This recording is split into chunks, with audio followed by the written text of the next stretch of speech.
Salut Marine, bienvenue sur la route des expats. Alors on va un petit peu retracer ta 3A, donc qui s'est passée à moitié en Bulgarie et à moitié en Israël. Donc déjà je vais te poser la première question que se posent tous les futurs expats. Quelle était ton appréhension avant le départ? Mon appréhension avant le départ, j'en avais pas vraiment parce que en fait à la base je voulais partir 9 mois en Israël. C'était un projet que j'avais depuis le début de la deuxième année. Le souci qu'il y a eu, c'est qu'il y a eu la guerre pendant l'été 2014. Les bombardements avec Gaza, c'est ça? Exactement, donc je n'ai pas pu partir, donc j'ai dû chercher un stage à la hâte, une autre destination. Et donc je me suis retrouvée en Bulgarie. C'était un peu ça l'appréhension, de se retrouver dans un endroit où je voulais pas du tout aller à la base. Oui voilà, donc t'étais pas du tout parti pour la Bulgarie, mais est-ce que finalement, voilà, est-ce que c'était une agréable surprise? Grosse surprise. Je pensais vraiment arriver dans un pays, comment dire, post-communiste, pauvre, ce qui est vrai, c'est pauvre. Mais j'étais à Sofia et Sofia, une ville vachement européenne, qui s'européanise aussi et très internationale en fait. Étonnamment, je me disais, je vais parler anglais, personne va me comprendre, mais en fait, non, parfait. Et donc en fait, tu étais en stage à l'ambassade de France, c'est ça, en Bulgarie? Ça, 3 mois au service de presse et non, ça s'est très bien passé. Ouais. Très bien passé. Et puis après, donc du coup, tu es parti en Israël et cette fois, tu étais à Tel Aviv, c'est ça? À Tel Aviv pendant 6 mois. Ouais. J'étais dans une ONG israélienne, mais qui crée des programmes éducatifs qui visent la jeunesse israélienne et palestinienne. Et est-ce qu'il y a quelque chose aussi qui t'a choqué? Parce qu'on a vu la Bulgarie avec l'aspect assez étonnant du côté international, et quelque chose t'a frappé de la même façon en Israël? Oui, enfin frappé pas tellement. Je m'y attendais au niveau du fait que c'est quand même une région du monde qui est souvent en conflit, qui a des voisins aussi en conflit entre eux. Et je me disais, les gens doivent avoir peur tout le temps, et c'est pas le cas. Tout le monde vit sa vie au jour le jour, normalement, que ce soit en Israël ou en Palestine. Je suis allée aussi en Palestine.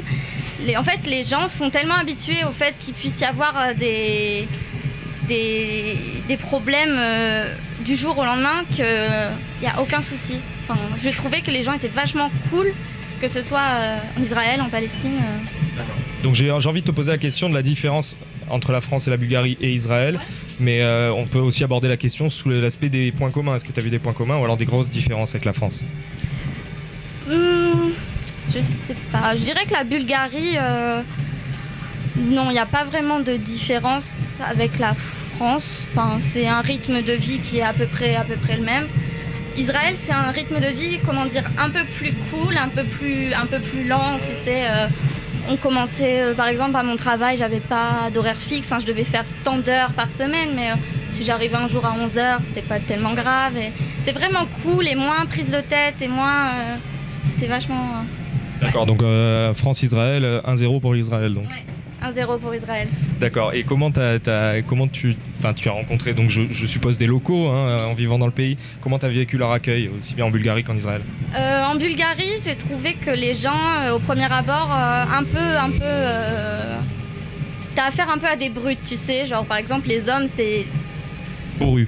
Les bourrus, là, les grosses masses chauves, il y en a beaucoup. Et tu te dis, mais qu'est-ce que je vais raconter à quelqu'un comme ça? Et en fait, pas du tout. Après, tu vois que... Je pense que c'est culturel, tu vois, là-bas, il y a une certaine culture de genre l'homme est fort et c'est comme ça. Et en Israël, non, j'ai trouvé que le premier contact était mais pourquoi tu viens en Israël avec que ce soit du côté de mes amis par exemple, pourquoi tu vas en Israël, c'est quand même dans une région du monde qui est en permanence en conflit. Et avec les locaux, c'était aussi les mêmes questions, c'était du genre... pourquoi tu viens alors que les médias vous racontent ce qu'ils racontent. Voilà. Donc, D'accord.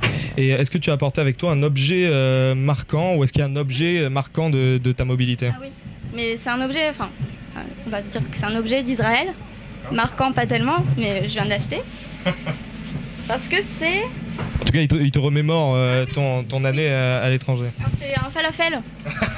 D'accord. Acheté au Samos? Exactement.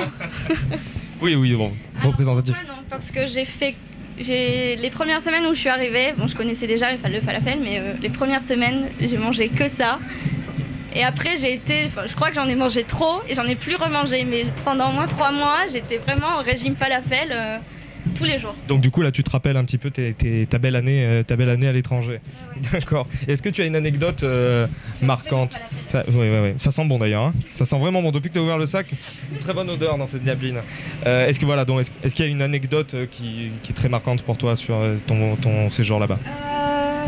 Une anecdote marquante sur Israël, pas tellement. Enfin, tout s'est bien passé. Il n'y a rien qui m'a marqué, mais j'ai une anecdote sur la Bulgarie, si je peux en faire part. En fait, en Bulgarie, je suis allée, ça s'appelle Buzluja. Donc je suis allée dans l'ancien QG du Parti communiste bulgare, situé genre au-dessus d'une montagne, perdue en plein milieu de la nature. Et dedans, en gros, ça a la forme d'une soucoupe, donc vraiment la démesure communiste. Voilà. Et en fait, dedans, il y a plein de mosaïques avec les figures de Lénine, les figures de Staline. Mais le souci, c'est que je crois que c'est plus en activité depuis... Enfin, plus personne n'y va depuis les années 90, bien entendu. Mais ça n'a jamais été rénové, alors que c'est un truc, je pense, qui est intéressant à voir. On y rentre qu'illégalement, en fait. Il n'y a pas de visite, il y a des gens qui ont cassé un peu les portes et on peut passer par là. Et c'est dommage parce que tout tombe en ruine, tout ce qui était objet précieux a été volé. Enfin, c'est dommage parce que c'est vraiment... Ça a été livré au pillage, donc. Ouais. D'accord, ok. C'est vraiment, ça m'a marqué parce que je trouvais ça magnifique en fait. Enfin, magnifique, tu vois l'ampleur du communisme à l'époque, quoi. D'accord, ok. Finalement, une question sur les aspects moins brillants de ces pays, ce qui a pu te déranger, quelque chose qui t'a choqué quand tu es allé là-bas, mais au sens péjoratif du terme. Alors, qu'est-ce qui a pu me choquer en Bulgarie? Un séjour qui s'est très bien passé, donc. En Bulgarie, rien ne m'a choqué plus que ça. Et en Israël? Après, en Israël, j'ai eu beaucoup de questions... Bien sûr, au fait des attaques de Charlie Hebdo et tout ça, quand je suis arrivée en Israël, j'ai eu des questions. T'arrives à vivre en France? Enfin, c'est pas dangereux en ce moment? Enfin, parce que vraiment, je suis arrivée juste après. Et parce que eux aussi sont influencés par les médias.